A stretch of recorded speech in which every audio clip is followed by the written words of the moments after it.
So I've just come out from doing a weekend workshop with Johnny Tenn, and one of the concepts which I found really exciting is one we're going to describe now. And Johnny, is the concept about the gap between your circumstances, thinking and feeling. So tell me more about it. Well, there's two directions you can look at this.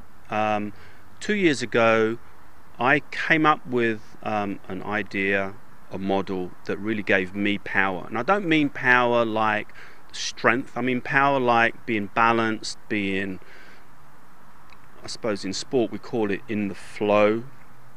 And basically something happens, you have a thought, and then you have a feeling. Then I had this idea that, wow, okay, so if there's something that happens, there's a thought, so there's a gap between, you know, what happened and the thought, and then the feeling comes along, so then there's a gap in between. So if there's a gap between what happened and your thoughts, you can get in between somehow, even if it's a nanosecond gap. And then if you have a thought and then there's a feeling, again there's a delay.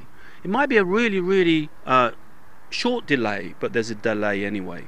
So my notion was, well, if I could be the observer and step back from that, I can then give myself power, or, said another way, return myself to being in the now, to use one of Eckhart Tolle's comments, and in sport, get back into the flow moment.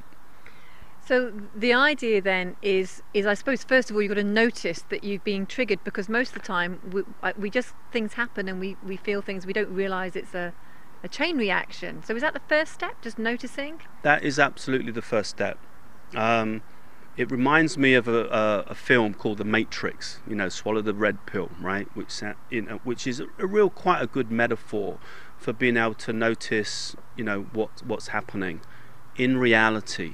And then the hardest thing, I think, is to say to yourself, wow, okay, I've been triggered, or I've had my buttons pushed, to use some straightforward terminology, right? I've had my buttons pushed. But the moment you say you got your buttons pushed, opens up the possibility of intervening in a way that's powerful. And actually what's really great as well is that you maybe have this chain reaction, and just because you get to maybe the reaction and the feeling stage doesn't mean that it's too late to take that step back. It's just catching yourself. That's right.